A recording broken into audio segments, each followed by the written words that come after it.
Alright everyone, it's time to talk about Bernie Sanders, Joe Biden, and Social Security. Every 4 years, the Democrats bring up Social Security as this sort of ghostly boogeyman so they can scare the older people into voting for them. It never really works, but Bernie Sanders is trying it anyway within the Dem primaries. He's trying to say that Joe Biden wants to rob people's Social Security. Joe Biden is a liberal. He's never cut any of these things. The idea that everyone other than you wants to cut people's pensions, they want to cut people's subsidies, ooh, they want the old to be out on the streets and starve the orphans. This sort of spooky-dooky fear-mongering style campaigning is one step from the mudslinging that you get in the more interesting elections. Anyway, it's funny to see Bernie Sanders get forced to go on the attack against Biden because he realizes he may otherwise lose Iowa. Bernie Sanders is terrified right now. All you Bernie bros out there with your fake bravado, I see right through you. You're worried about Iowa because in the polls, it's basically a statistical tie.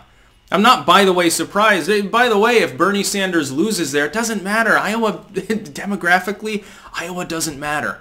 The only one it can matter for right now is if Biden wins it, he looks more inevitable and might steal New Hampshire from you. That could be a big fucking problem. I encourage especially all my fans in Iowa. If you are an Iowan, I don't care if you're a Democrat or a Republican or you usually stay home, I encourage you to vote for Joe Biden.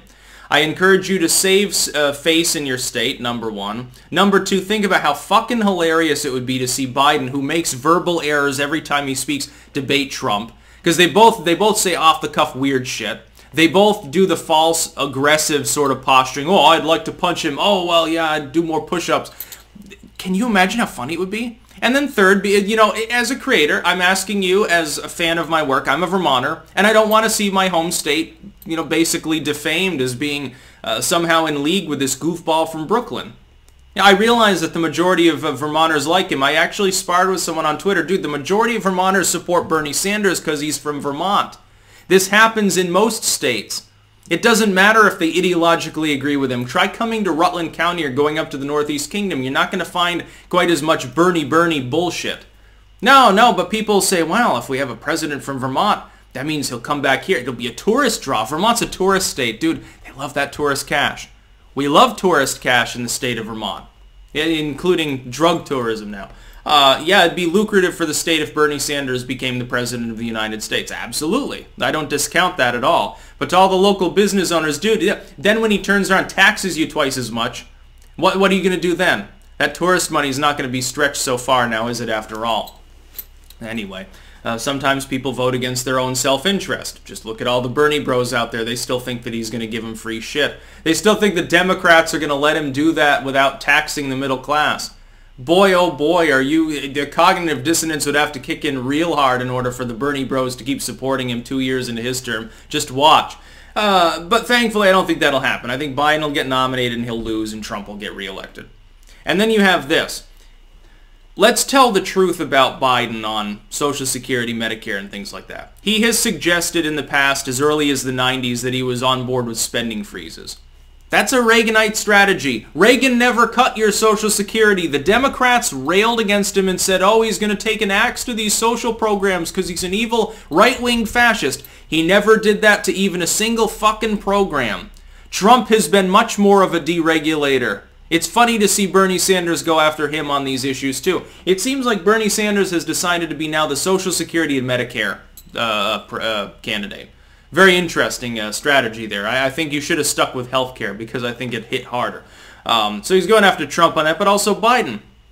If you listen, though, to what Biden's saying in context, he's talking about passive support for some of the bureaucratic trimmings done by Paul Ryan and some others, which is basically his pitch to say, look, I can work with the other party. That's not a bad thing. That's a good thing. That's how you get things done. Bernie Sanders would rather sit there, be dour, and pontificate for hours and get nothing accomplished because he's all full of fucking hot air. He's a talker, not a doer. There's a reason he's only sponsored 5 bills in his Senate career or something like that. That's the statistic that people usually parrot. I like to say there's an asterisk after it, though, if I can't personally verify it. Sounds about right. I'm surprised he sponsored any and didn't just fucking eat Ben & Jerry's all fucking time.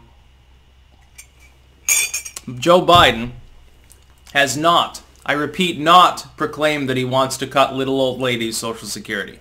Simply hasn't happened. If anything, he's the candidate less likely to do that than some of these leftists. The leftists would probably have to cut these programs anyway because they'd have to roll it up into some general welfare omnibus in order to usher in socialism or whatever the hell they plan to do. It's funny, though. Can't wait for the Iowa voting. Again, every single person, man, woman, and child that watches my videos, either if you're in Iowa, take a Dem ballot, vote for Biden. If you're not, talk to your Iowan friends, your Iowan relatives, and get them moving. Because this could be very close. You have a statistical tie between the two front-running candidates here. It is not possible for me to determine which way the race will go. But you can affect that. In such a tight race, it could come down to a few hundred votes.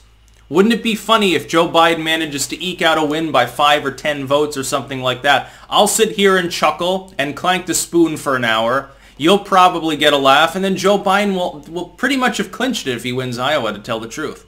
Bernie Sanders then has to win New Hampshire, may not. Biden will look inevitable. The story of the night will be, hey, yeah, Biden can appeal to this marginally swing state over here.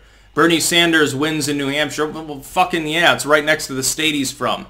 They're called the Twin States for a reason. Biden then goes on to sweep South Carolina and Nevada.